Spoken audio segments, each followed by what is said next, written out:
오늘 우리 함께 나눌 말씀은 에베소서 6장 10절에서 20절 말씀입니다. 에베소서 6장 10절에서 20절까지 말씀.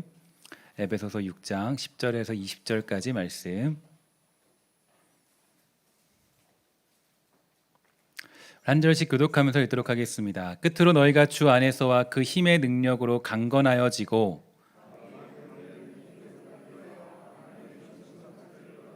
우리의 씨름은 혈과 육을 상대하는 것이 아니요 통치자들과 권세들과 이 어둠의 세상 주관자들과 하늘에 있는 악의 영들을 상대함이라.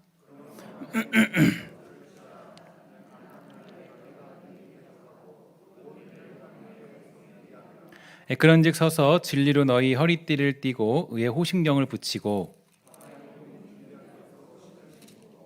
모든 것 위에 믿음의 방패를 가지고 이로써 능히 약한 자의 모든 불화살을 소멸하고 모든 기도와 간구를 하되 항상 성령 안에서 기도하고 이를 위하여 깨어 구하기를 항상 힘쓰며 여러 성도를 위하여 구하라.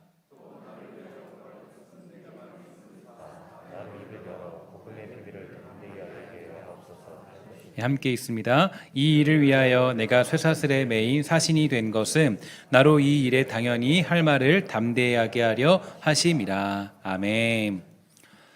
계속적으로 우리는 영적인 전쟁에 관하여 오늘 본문을 가지고 살펴보고 있습니다. 네 번째 시간인데요.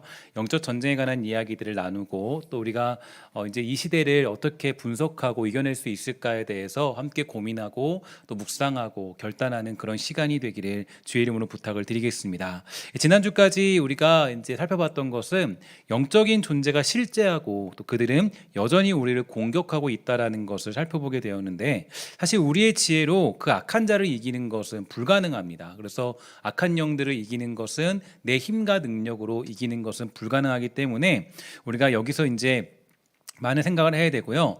실로 그들의 관계는 놀랍고 강합니다. 그래서 우리가 이제 그들을 이겨내고 또 그들의 공격을 정말 분석하고 파악하기 위해서는 하나님의 말씀이 필요한데 예를 들어서 이 투수와 타자가 있다고 가정해 봅시다. 이 앞에 있는 투수는 여러 가지 변화무쌍한 공을 던지는 투수입니다.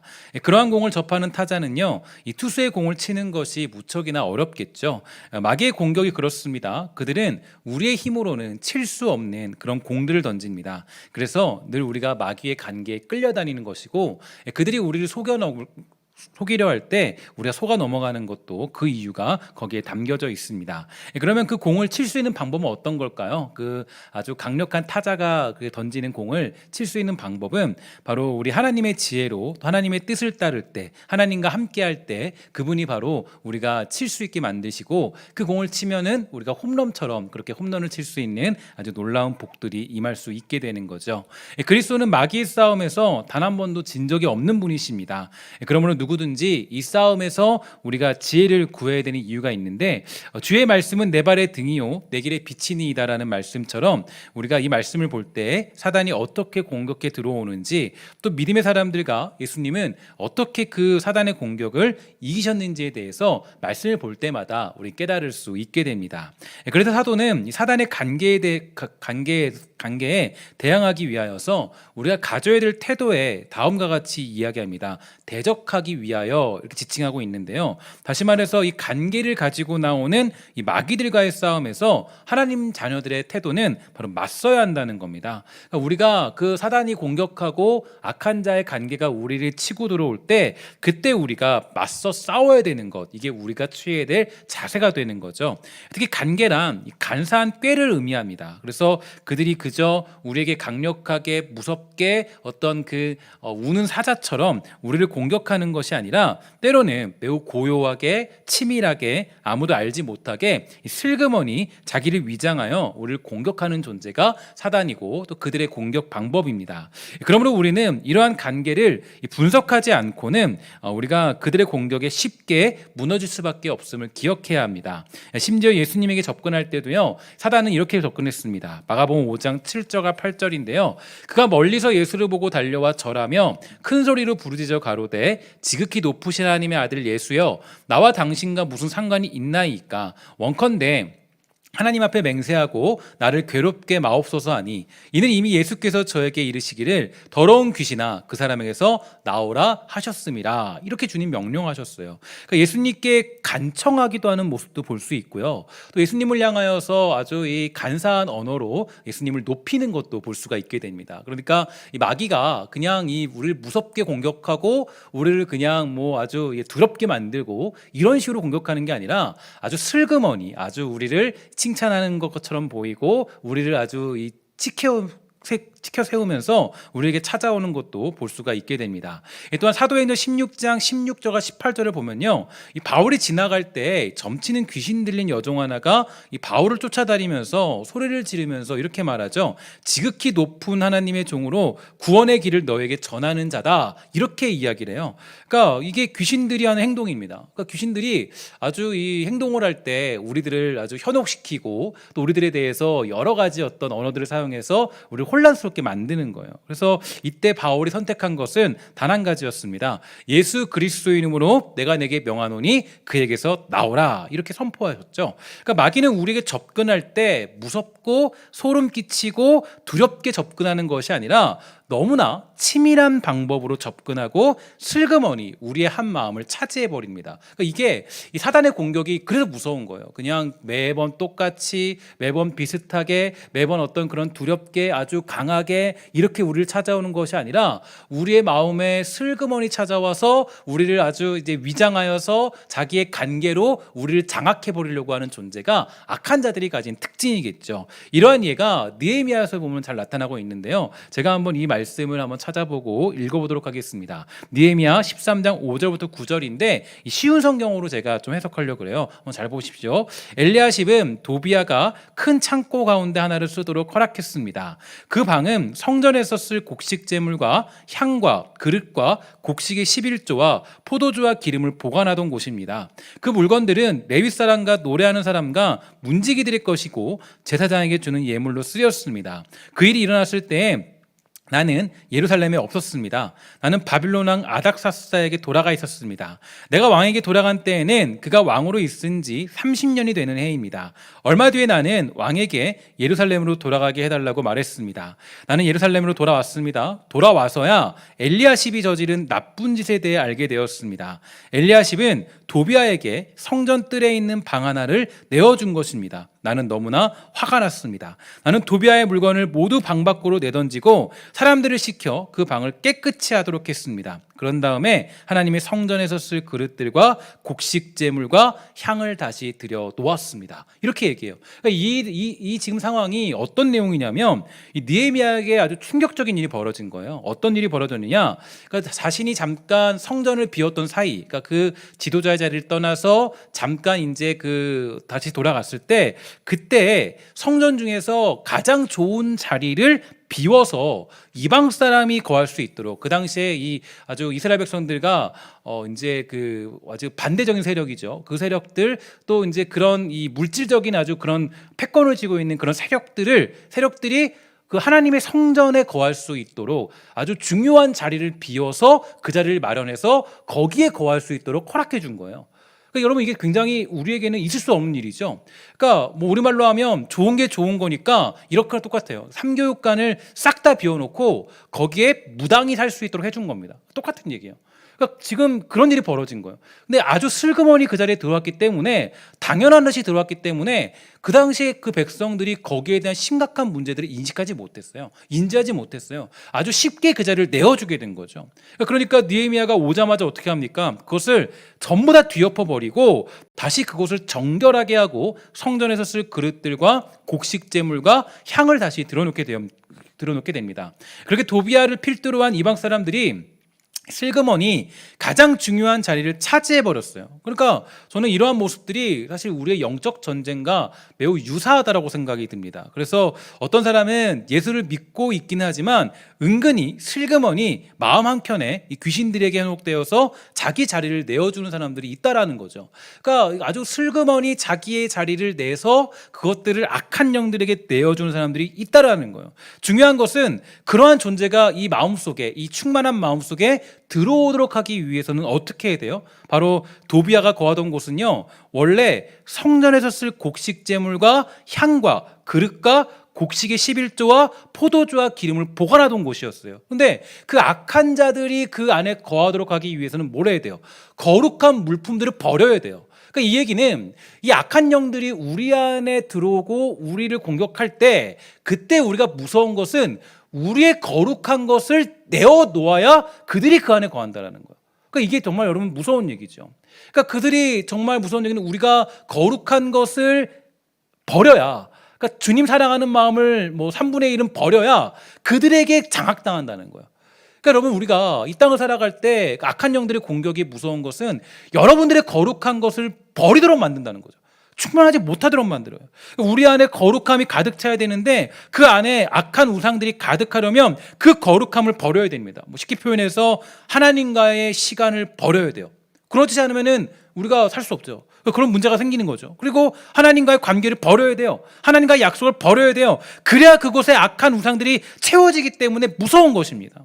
슬그머니 하게 된 타협, 괜찮겠지 하는 마음들, 그러한 것들이 사실 살펴보면요, 대부분 악한 영들이 우리를 공격하는 방법이 되는 거예요. 우리가 주님께 드리고자 하는 거룩한 제물들을 우리가 버려야 악한 자들이 우리 자리를 차지하는 거예요. 그래서 악한 애들 공격해요. 우리가 슬그머니 타협하도록. 야, 그 시간 하나님과의 시간이지만 너 그 시간 안 들어도 되잖아. 너 그 재물 주님 거지만 안 들어도 되잖아. 감춰도 되잖아. 여러분, 이게 바로 사단의 공격이라는 거예요. 하나님 것이지만, 하나님과 약속한 것이지만 그런 것들을 자꾸 타협하도록 만들어요. 그래서 무서운 것입니다.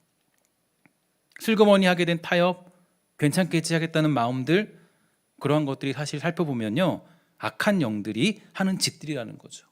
우리가 고통을 당하고 또 마음의 상처를 입고 또 여러 가지 마음과 생각들에서 일어나는 문제들, 심리적인 상태들, 이러한 것들이 사실 보통 우리가 말하고 있는 이 정신과적인 또 물리적인 문제들이 있는 것도 사실입니다. 관계적인 문제에서 벌어지는 것들이 사실은 그런 마음의 상처, 이게 정신적인 문제로 우리가 얘기할 수 있겠죠. 하지만 많은 경우에 악한 영들이 이런 일들을 하는 경우가 굉장히 많이 있습니다. 그래서 이 스카펙이라는 이 정신과 의사가 있는데 이분이 어떤 책을 썼냐면 이 거짓의 사람들이라는 책을 썼습니다. 이 책이 심리학에서는 굉장히 아주 베스트셀러로 읽혀지는 책인데, 이 책을 통해 밝히기를요, 이분이 정신과 의사니까 여러 사람들을 본 거예요. 봤는데 너무 놀라운 게 있다는 거예요. 그러니까 이제 정신적인 치료해서 이제 낫는 사람들이 있는 반면에 어떤 사람들은 이 마음의 상처나 아니면 어떤 권위에 대한 도전이나 여러 가지 어떤 그런 세상에서 받는 상처나 그런 인격적인 문제들, 그 모든 것들을 파고 들어가면 이상하게도 뭘 만나냐면 그 안에서 어떤 인격적인 존재를 만난다는 것을 알게 됩니다. 그래서 이제 스카펙이 그것을 밝혀낸 것이 바로 이 거짓의 사람들이라는 책이었어요. 이런 책을 봤을 때 어떤 인격적인 존재의 확실한 모습이 여러모로 우리 인간들을 공격한다는 것을 부인할 수 없다, 이렇게 증언하고 있고요. 또 여기에 함께 지지하는 많은 사람들이 있게 되죠. 물론 이러한 실체를 믿지 않는 사람들은 어쩔 수 없습니다. 그래서 이 책에 대한 후기를 보니까요, 이 책을 읽은 사람들 중에 많은 사람들이 그것들을 인정하지만 어떤 사람들은 나는 이 부분은 떼서 봤다 얘기하는 사람도 있지만, 어쨌든지 간에 우리가 성경적인 관점으로 봤을 때 확실히 알 수 있는 게 있죠. 어떤 거냐면 성경이 말하고 있기를 너희의 대적은 악한 영들을 상대한다라는 거예요. 이거는 성경적인 관점입니다. 성경적으로 얘기해주고 있는 것은 어쨌든 우리에게 벌어지고 있는 많은 일들 가운데 우리가 상대하는 존재는 악한 영들이고 그들을 이겨낼 수 있어야 된다는 것이 주님의 명령임을 우린 기억할 필요가 있습니다. 그래서 예수님도 우리에게 말씀해 주셨죠. 마태복음 10장 34절인데요. 우리 이 말씀을 함께 다 같이 읽도록 하겠습니다. 시작. 내가 세상에 화평을 주러 온 줄로 생각하지 말라. 화평이 아니요 검을 주러 왔노라. 아멘. 주님, 우리 검을 주러 왔대요. 화평을 주러 온 것이 아니래요. 검을 주러 왔다라는 것은 우리가 이 땅에서 전쟁에 싸울 수밖에 없다라는 거예요. 전쟁에 임할 수밖에 없다라는 거예요. 이 싸움은 반드시 필연적이라는 거예요.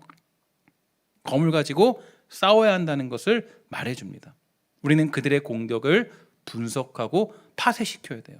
그러면 어떻게 우리는 이 악한 자들의 공격을 이겨낼 수 있을까요? 오늘은 이 디모데전서 6장 11절부터 12절에 나타난 말씀을 근거로 하여서 영적 전쟁에서 승리하는 비결에 관하여 잠시 나누어 보도록 하겠습니다. 우리 디모데전서 6장 11절과 12절 말씀인데 우리 함께 다 같이 읽도록 하겠습니다. 시작. 오직 너 하나님의 사람아 이것들을 피하고 의와 경건과 믿음과 사랑과 인내와 온유를 따르며 믿음의 선한 싸움을 싸우라. 영생을 취하라. 이를 위하여 내가 부르심을 받았고 많은 증인 앞에서 선한 증언을 하였도다. 아멘. 첫째로 영적 전쟁에서 승리하는 비결은요, 이 자기 정체성을 분명히 하는 것입니다. 우리는 하나님의 사람으로 부름받은 주의 백성이죠. 저와 여러분들을 군사로 부르셨고 영적 전쟁에서 패하지 않는 존재로 우리를 세우셨습니다. 그럼에도 불구하고 우리가 늘 이 전쟁에서 패하는 이유가 어디에 있을까요? 바로 자기의 정체성을 분명히 하고 있지 못하기 때문이에요. 우리가 어떤 존재인지를 기억한다면요, 우리는 패할 수 없습니다. 이유가 있어요. 디모데후서 2장 4절에 보니까 이렇게 얘기합니다. 병사로 복무하는 자는 자기 생활에 얽매이는 자가 하나도 없나니 이는 병사로 모집한 자를 기쁘게 하려 합니다. 자기 정체성을 분명히 하는 사람들은요, 무엇에 집중해야 해야 하는 것을 알게 되죠. 운동선수가 가장 힘을 쏟아야 할 것은 체력일 것입니다. 수학도 중요하고 영어도 중요하고 모든 게 다 중요하지만 더 중요한 것은 일단 체력적으로 바탕이 돼야 돼요. 우리나라 축구가 4강에 들어간 기적을 우리는 기억하죠. 그때 히딩크 감독이 가장 힘을 기울인 것은 바로 체력이었습니다. 체력을 집중적으로 훈련시키자 이 모든 문제가 다 해결이 되었어요. 마찬가지예요. 하나님의 사람으로서 부름받은 사람들은 세상 일에 끌려다녀서는 안 됩니다. 그러니까 우리가 시선을 분산시키지 않아야 돼요. 그러니까 우리가 정말 승리하는 가장 중요한 첫 번째 비결은 오직 하나님만 바라보고 오직 하나님에만 집중하고 자기의 정체성을 분명히 해야지 우리가 승리할 수 있다라는 거예요. 반면에 자기 정체성을 잃어버린 사람들의 특징은 뭐예요? 세상 일에 그렇게 관심이 많이 있습니다. 만나면요, 하나님 얘기는 없어요. 정치에게밖에 없어요. 만나면요, 친구에게밖에 없어요. 만나면 세상에서 어떤 일이 벌어지는지밖에 없어요. 그럼 우리가 사실은 우리의 관심이 어디에 있어야 돼요? 우리의 이야기에서, 우리의 입술에서, 우리의 말에서 뭐가 나와야 돼요? 하나님이 어떤 분이신지, 성경적인 관심이 무엇인지, 하나님의 능력이 무엇인지, 복음이 무엇인지, 여기에 대한 우리의 증언이 있어야 되고 우리의 고백이 있어야 되잖아요. 이야기할 때, 말할 때 하나님에 대한 이야기가 우리 안에 있어야 되잖아요. 우리의 관심사야 되잖아요. 근데 문제가 있습니다. 문제가 뭐냐면 정말 하나님의 일에 집중하지 못하는 사람들, 자기 정체성을 잃어버린 사람들의 특징은 이런 이야기가 나오지 않습니다. 우리가 하나님의 군사로 부름받은 백성임을 기억한다면 하나님을, 우리를 부르신 하나님을 기쁘게 하는 것이 우선이에요. 그래서 말씀을 묵상하고 기도에 충실합니다. 이것은 이 부름받은 군사로서 필수적인 조건이에요. 그래서 우리는 먼저 자기 정체성을 회복할 필요가 있습니다. 예수님이 이 땅에서 십자가의 구속사역을 완성할 수 있던 이유는 어디에 있었습니까? 불타는 의지 때문일까요? 하나님의 아들이기 때문입니까? 물론 이런 것이 작용하지 않았다고 볼 수는 없겠죠. 하지만 무엇보다 중요한 것은 예수님은 자기의 정체성을 아주 분명히 하셨습니다. 마가복음 10장 45절이에요. 우리 함께 읽도록 하겠습니다. 시작. 인자가 온 것은 섬김을 받으려 함이 아니라 도리어 섬기려 하고 자기 목숨을 많은 사람의 대속물로 주려 함이니라. 아멘. 십자가의 길에 많은 유혹이 있었습니다. 그러나 그 많은 유혹을 이겨낼 수 있었던 이유는 어디에 있는가 하면 자기의 정체성을 분명히 했기 때문이에요. 여러분 따라합시다. 우리는 부름받은 그리스도인입니다. 여러분들 모두는 그리스도인이에요. 예수로 사는 사람들이에요. 그 말씀으로 사는 사람들이에요. 이 땅에 어떤 일이 있어도 하나님 말씀으로 분석하고 풀어내고 해석할 줄 아는 능력을 가지고 있어야 돼요. 근데 우리가 때로는 예수 믿고 있고 10년이 지나고 20년이 지나도 내 사고방식에는 여전히 세상적인 사고방식이 가득 차 있다면 그 마귀의 관계를 어떻게 분석할 수 있겠어요? 내가 말씀 묵상하지 않는데, 내가 기도하지 않는데 어떻게 그들의 문제를, 그들의 공격을 우리가 해석할 수 있겠어요? 우리는 그럴 수 있는 힘이 없습니다. 우리의 능력으로는 분석할 수 없어요. 그래서 우리가 영적 싸움에서 가장 기본적인 조건은 나의 정체성을 명확히 하는 겁니다. 예수님은 언제나 자기 정체성을 명확히 하셨어요. 인자가 온 건 섬김을 받으러 온 것이 아니다. 도리어 섬기려 하고 자기 목숨을 많은 사람의 대속물로 주려 하는 게 내 목적이야. 나야. 그게 나야.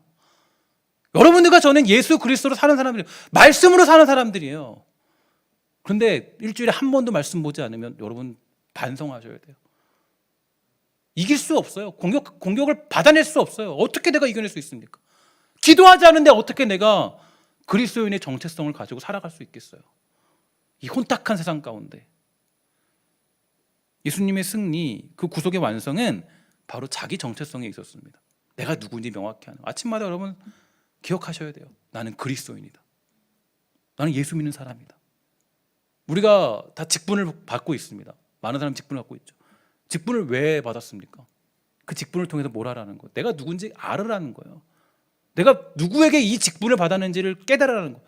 저에게 받은 게 아니에요. 우리 교회에게 받은 게 아니에요. 누가 주신 거예요? 우리 하나님이 주신 거예요. 야, 너 영적 전쟁에서 승리하라고 주신 거예요. 근데 우리가 자꾸 그런 것들을 잊어버릴 때가 너무 많이 있게 되죠.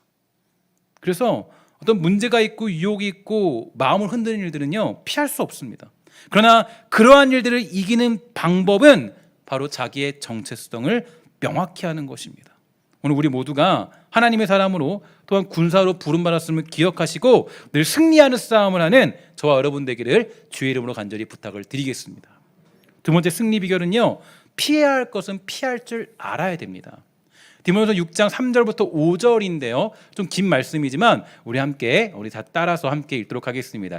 다 같이 읽도록 하겠습니다. 누구든지 다른 교훈을 하며 바른 말 곧 우리 주 예수 그리스도의 말씀과 경건에 관한 교훈을 따르지 아니하면 그는 교만하여 아무것도 알지 못하고 변론과 언쟁을 좋아하는 자니 이로써 투기와 분쟁과 비방과 악한 생각이 나며 마음이 부패하여지고 진리를 잃어버려 경건을 이익의 방도로 생각하는 자들의 다툼이 일어나느니라.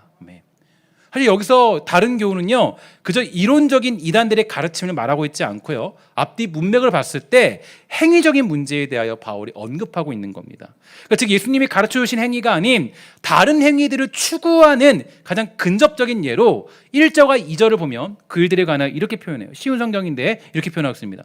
종의 신분을 가진 사람들은 자기 주인을 존경해야 합니다. 그래야만 하나님의 이름과 우리의 가르침을 무시할 수 없게 됩니다. 믿는 자를 주인으로 섬기는 사람도 있을 것입니다. 물론 그리스도 안에서는 모두가 한 형제가 되지만 그렇다고 주인을 공경하지 않아도 된다는 말은 결코 아닙니다. 오히려 그들을 더 잘 섬기고 존경해야 할 것입니다. 왜냐하면 그런 주인들은 믿음 안에서 사랑하는 형제들을 돕고 있기 때문입니다. 그대는 이것들을 가르치시고 전하십시오. 그러니까 이게 아까 읽었던 3절과 4절 전에 등장하는 내용이거든요. 그러니까 지금 다른 복음이라고 얘기하기 전에, 다른 교훈에 대해 얘기하기 전에 뭘 언급하고 있냐면 종과 상전의 관계를 언급해주고 있어요. 그러니까 이게 뭘 얘기하느냐, 바울이 추적하여 말하고 있는 것은 바로 말뿐인 신앙을 버리라는 겁니다. 그러니까 그런 신앙은 예수님의 가르침도 아니고 우리가 알고 있는 복음도 아니다, 이렇게 말하고 있습니다. 이런 면에서 가장 경계될 신앙이 있어요. 바로 말뿐인 신앙이다. 말뿐인 신앙. 이것보다 무서운 신앙도 없어요.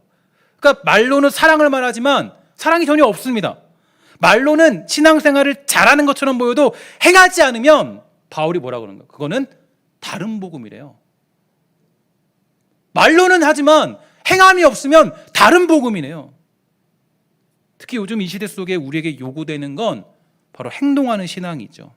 최근 이 코로나 사태로 교회들이 할 말을 잘 할 수 없는 시대가 되고 말았어요.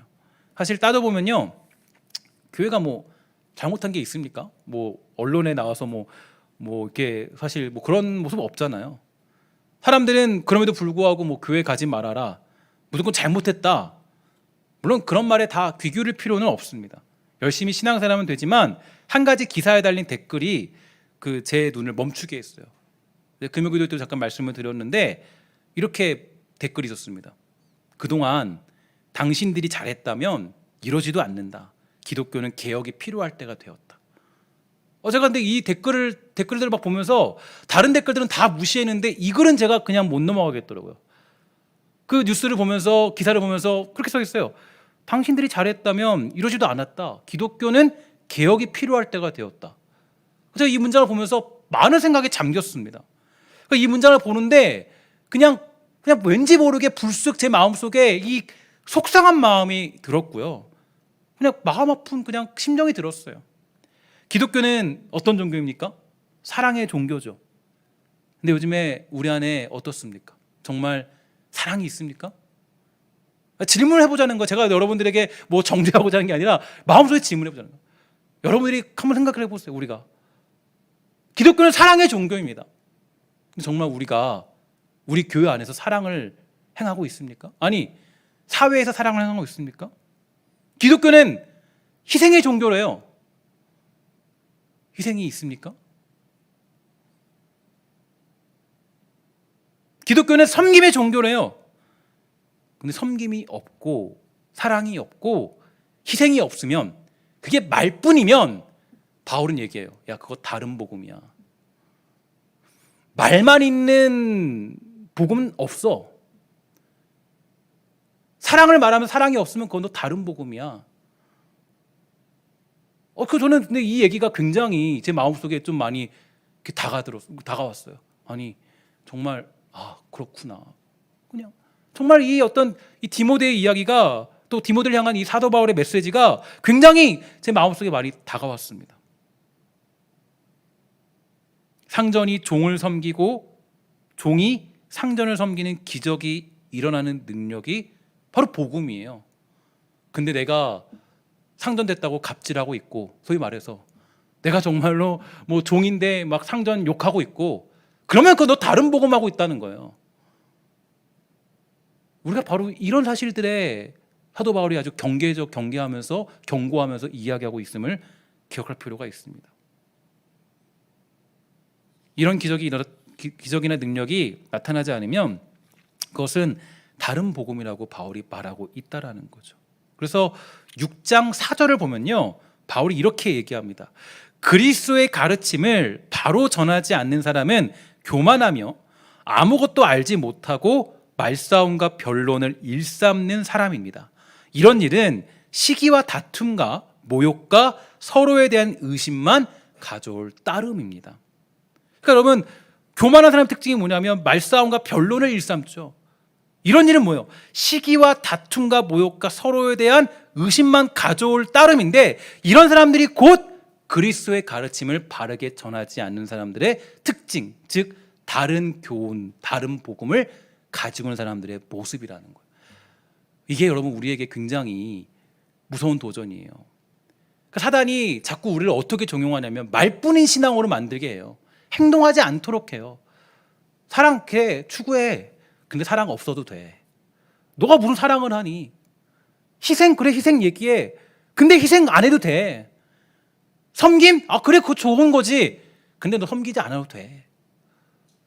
야, 어떻게 상전이 종을 섬기냐? 우리를 공격하는 거예요. 이론으로는 되지만 행동으로는 못하게 만드는 거예요. 사단은 우리가 예배만 하고 행동하지 말라고 합니다. 악한 영들은 기도만 하고 기도하는 사람처럼 안 살아도 된다고 말하고, 포용하기보다는 자기 주장을 내세우며 말싸움과 변론만을 일삼도록 조정합니다. 그래서 야고보는 우리에게 말했습니다. 저는 이게 너무 중요한 말씀인데, 야고보가 이렇게 있어요. 누군가 시험 들게 할 거면 너 말도 하지 마라. 아예 입을 닫아버려. 너 말로 시험 들게 할 거면 아예 입 그냥 닫아버려라. 아예 입을 그냥 닫고 얘기도 하지 마. 그럼 정말 이게 정답 아니에요? 우리가 보통 시험 들 때 보면 이런 것들이 있잖아요. 근데 너 누구 시험 들게 하고 누구를 괴롭게 만들고 누구를 힘들게 만들 거면 너 아예 입을 닫아버려. 아예 그냥. 그게 야고보의 정답이에요. 디모데후서 6장 6절부터 9절 우리 함께 읽습니다. 시작. 그러나 자족하는 마음이 있으면 경건은 큰 이익이 되느니라. 우리가 세상에 아무것도 가지고 온 것이 없음에 또한 아무것도 가지고 가지 못하리니 우리가 먹을 것과 입을 것이 있은즉 족한 줄로 알 것이니라. 부하려 하는 자들은 시험과 올무와 여러 가지 어리석고 해로운 욕심에 떨어지나니 곧 사람으로 파멸과 멸망에 빠지게 하는 것이라. 악한 자들이 저와 여러분들을 공격하는 방법은 하나님 나라 말고 이 땅에서 자기랑 같이 살자고 유혹합니다. 우리는 청지기로 부름받았지만 주인처럼 행세하라고 우리의 생각을 공격하죠. 그러므로 이러한 사단의 공격을 피하는 방법, 그러니까 우리가 변론하지 않고 그런 싸움들을 일삼지 않고 말로만 하는 사람들이 되지 않기 위해서는 가장 중요한 것은 자족하는 마음을 가져야 한다라고 사도 바울이 언급해주고 있어요. 자족하는 마음이란 청지기의 마음을 가지는 것입니다. 청지기란 주인이 맡긴 것들을 주인의 뜻대로 관리하는 위탁 관리인으로서 자신에게 맡겨진 것들을 관리할 때는 항상 주인의 뜻, 주인이 제시한 관리 지침을 따라 관리하는 사람을 의미하고 있어요. 이렇게 청지기가 된 성도는 자신의 몸과 시간과 은사와 재능과 물질 등 자기의 모든 것들을 들여서 주님께 충성해야 되지만, 악한 자는 자꾸 몸과 시간과 은사와 재능과 물질들을 자기 자신에게 쓰라고 강요하죠. 자꾸 우리에게 혼동을 주는 것입니다. 이러한 때 우리의 마음을 지키는 방법이 바로 뭐라 그래요? 자족하는 마음을 가지면 우리가 정말 하나님 말씀대로 실천하며 살아갈 수 있다라는 거예요. 여러분, 축복하는 것은 우리 모두가 청직이라는 사실을 잊지 말기를 주의 이름으로 간절히 부탁을 드리겠습니다. 이 땅은 내가 주인이 아니에요. 내가 하고 싶은 대로 하는 게 아니에요. 내가 마음에 들지 않는다고 그냥 다 엎어버리는 것이 아니에요. 이 땅은 하나님이 주신 자리에서 그 말씀을 지켜서 분명히 살아가는 것, 이게 우리 청지기의 역할이 되는 것입니다. 마지막 세 번째로 영적 전쟁을 감당해야만 승리가 주어지는 그 내용을 알려주고 있습니다. 바울이 우리에게 강조해주고 있는 것은 우리에게 싸워야 할 것을 강조하죠. 피할 수 없습니다. 적군이 밀려 들어오는데 도망칠 수 없다라고 얘기해요. 골리앗 같은 장수가 우리를 위협할 때 우리가 취해야 될 자세는 바로 다윗처럼 그 골리앗과의 전투에 임하는 것입니다. 골리앗은요, 다윗과 이스라엘 백성들을 비웃었어요. 그러나 다윗은 자신을 비웃는, 또 그 이스라엘 민족들을 비웃는 그 골리앗을 향해서 다음과 같이 말했습니다. 사무엘상 17장 45절 47절이에요. 다윗이 블레 사람에게 이르되 너는 칼과 창과 단창으로 내게 나아오거니와 나는 만군의 여호와의 이름 곧 내 모욕하는 이스라엘 군대 하나님의 이름으로 내게 나아가노라. 오늘 여호와께서 너를 내 손에 넘기시리니 내가 너를 쳐서 내 목을 베고 블레셋 군대의 시체를 오늘 공중의 새와 땅의 들짐승에게 주어 온 땅으로 이스라엘 하나님이 계신 줄을 알게 하겠고 또 여호와의 구원하심이 칼과 창에 있지 아니함을 이 무리에 알게 하리라. 전쟁은 여호와께 속한 것인즉 그가 너희를 우리 손에 넘기시리라. 아멘. 그리고 다윗의 돌멩이는요, 골리앗에게 날아갔어요. 골리앗은 쓰러졌죠. 그러면 여기서 이제 여러분 질문이 있습니다. 골리앗이 패배한 이유는 어디에 있습니까? 돌멩이 때문입니까? 너무 돌멩이가 세서? 아니면 다윗이 돌멩이를 잘 던졌기 때문일까요? 물론 일리도 있죠. 그러나 여러분 생각해 보세요. 다윗은 군인이에요, 아니에요? 목동이었어요. 목동이 잘 던질까요? 군인이 잘 던질까요? 사실 그 당시에 그 물맷돌을 던지는 군 부대가 따로 있습니다. 그 당시에는 아예 그 공격 부대가 따로 있어요. 그러면 생각해 보세요. 다윗이 잘 던질까요? 아무리 그가 잘 던져도 군대에서 훈련받은 사람이 훨씬 더 잘 던질 거예요. 이게 상식이잖아요. 근데 다윗이 이겼던 이유는 어디에 있어요? 하나님 능력에 임한 거잖아요. 근데 더 앞서서 중요한 게 있습니다. 이유가 뭐냐면 모두가 두려워하던 싸움에 누가 임했습니까? 다윗이 전쟁에 싸우게 됐어요. 이게 중요한 거라고요. 승리는 돌멩이에 있지 않았어요. 승리는 그가 잘 던졌기 때문에 이긴 것이 아니에요. 모든 사람들이 뭐 했냐면 다 겁을 먹고 피했어요. 골리앗이 두려우니까 다 겁을 먹었어요. 야, 저 골리앗 어떻게 이겨? 저 거대한 그 정말 장수를 어떻게 이겨? 우린 다 죽었어. 그런데 다윗이 이길 수 있던 이유는 그 전쟁에 임하였기 때문입니다. 그가 전쟁에 임하였기 때문이에요. 그가 그냥 돌멩이를 잘 던져서 맞았기 때문이 아니라 그 전에 이미 뭘 했냐면 모두가 다 뒷걸음질 치고 있는데 다윗만이 그 전쟁에 임하였고 그 전쟁에 돌입하였기 때문에 그에게 승리가 임했던 겁니다. 자, 많은 사람들이 영적 전쟁에서 패하는 이유가 뭔가 제가 곰곰이 생각해 봤어요. 이유가 뭘까요? 이유가 뭔가 보니까 싸울 생각이 없습니다. 전쟁에 임할 생각이 없어요. 영적 전쟁에 돌입할 생각이 없어요. 많은 사람들이 패배하는 이유 중에 하나가. 이게 바로 패배의 이유더라고요. 내가 정말 목숨 다해 오늘 예배를 드려야 되지, 기도해야 되지, 정말 내가 하나님 앞에 엎드려서 그 전쟁에 싸울 생각을 하지 않기 때문에 사실은 거기서 이미 패배가 결정되는 겁니다. 언젠가 수련회를 인도하는데 그 수련회에서 정말 놀라운 믿음을 발견했습니다. 어떤 믿음인가 보니까요, 그 믿음은 모두가 수련회를 마치고 집으로 돌아가면 나는 패할 것이다 라는 믿음을 가지고 있더라고요. 전부 다. 여기서는 내가 승리하지만 집에 돌아가면 난 패배할 것이다. 그 사실 우리들도 같지 않습니까? 여러분 정말 예배 마치고 야, 나는 이제 영적 전쟁에 임해서 승리할 거라는 확신 가지고 돌아가는 것보다 야, 이제 우리 할 일 다 했네, 그죠? 예배 마치고 이제 하나님 다 섬겼으니까 이제 세상 사람처럼 다시 살아야지. 영적 전쟁에 우리가 돌입하려고 하지 않아요. 겁을 먹고 뒷걸음질을 치죠. 근데 다윗이 그 당시 이스라엘 백성들과 달랐던 아주 극명한 차이는 심지어 사울 왕마저도 도망쳤습니다. 거기 피해 있었어요. 그런데 누구만 나갔어요? 그 얘기를 듣자마자 다윗이 열받은 거야. 아니 도대체 무슨 일이 벌어진 거야? 다윗 혼자 나갔어요. 전부 다 그 용맹하던 군인들도 전부 다 안 싸우겠다고 다 뒷걸음질 쳤습니다. 근데 다윗만이 싸우기로 했어요. 그러니까 뭐예요? 이미 거기에 뭐가 있어요? 이미 승리가 주어진 거예요. 이미 돌멩이를 맞았기 때문에 이긴 게 아니에요.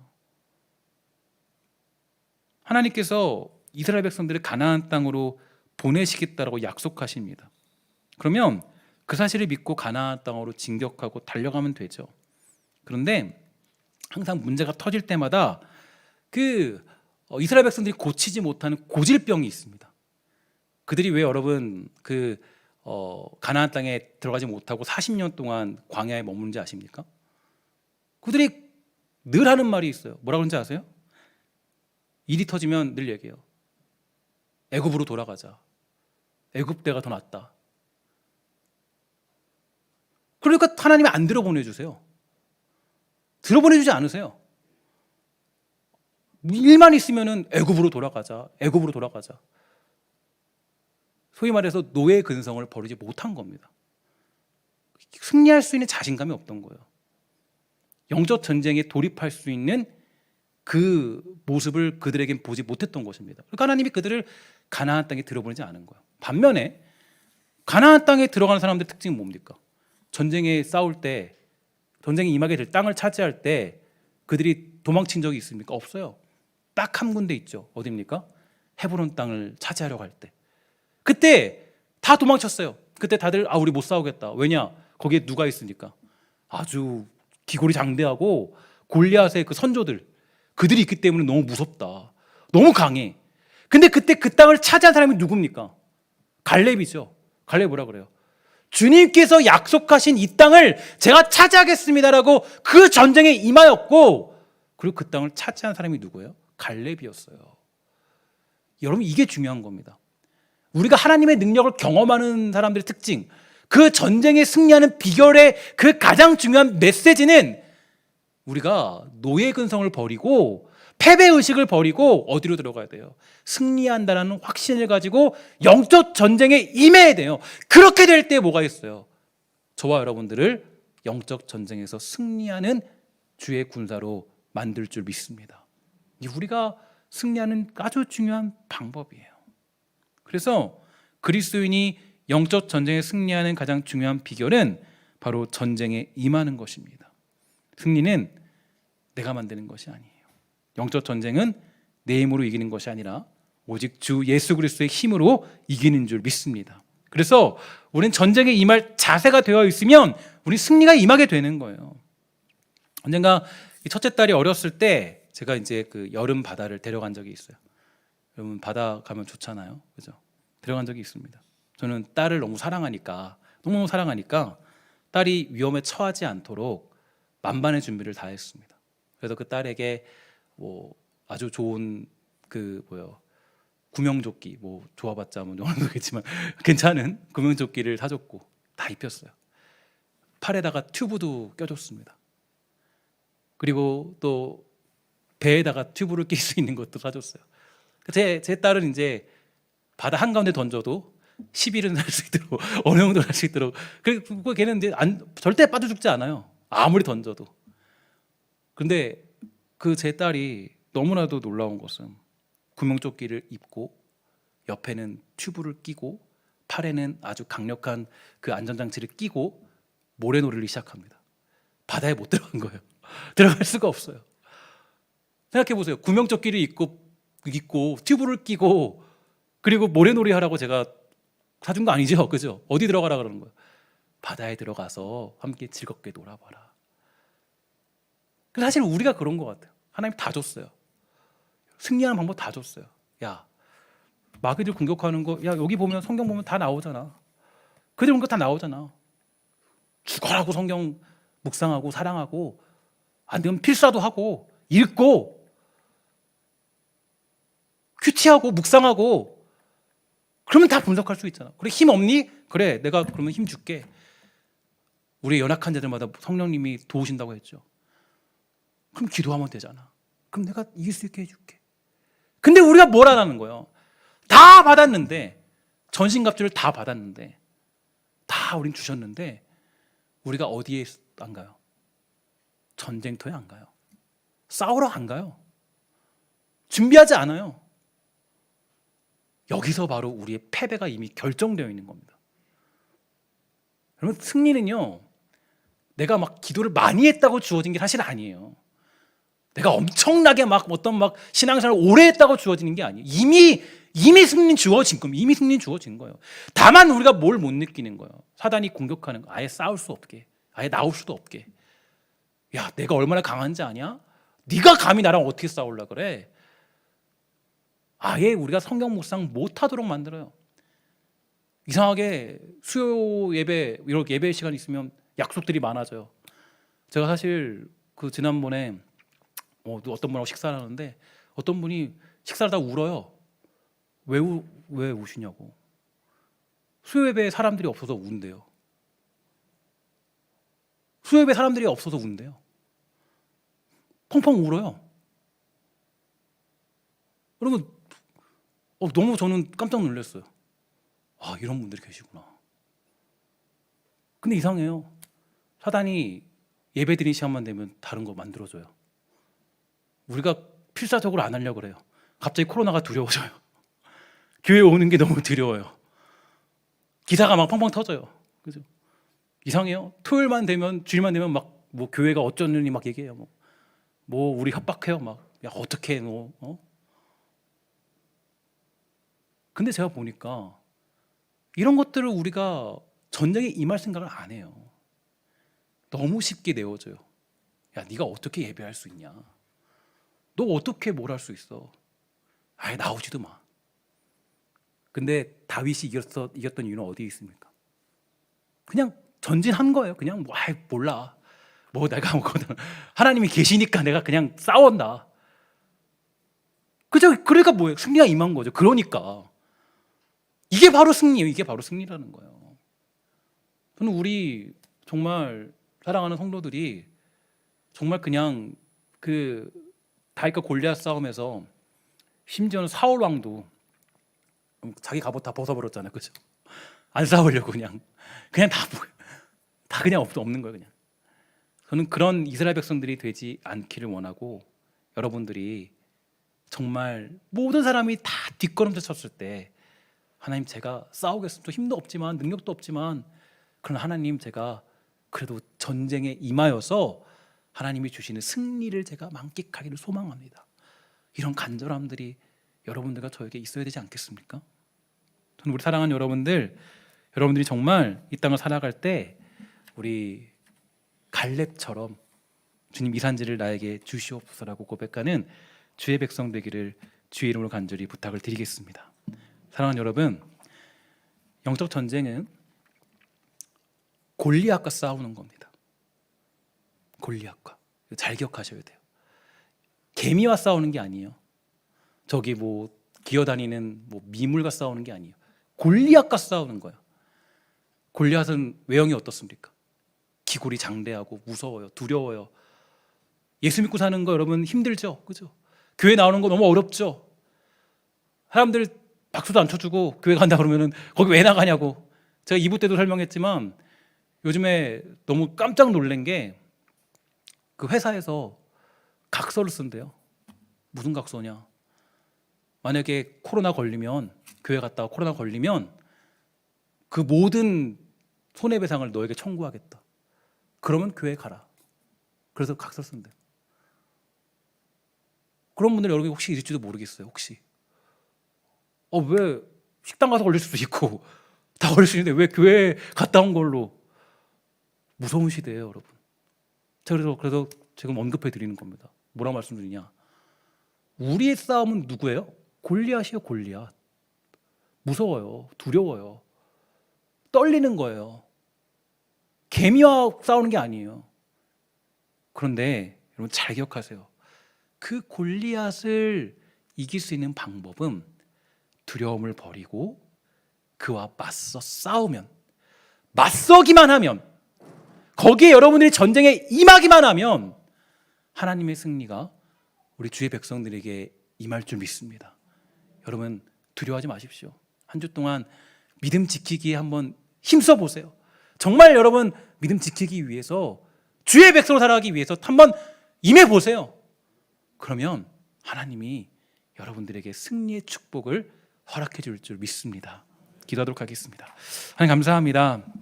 우리 모두 사랑하는 주의 백성들에게 나는 만군의 주 여호와의 이름으로 나아가노라는 그 놀라운 고백이 회복될 수 있도록 주님 허락하여 주시옵소서.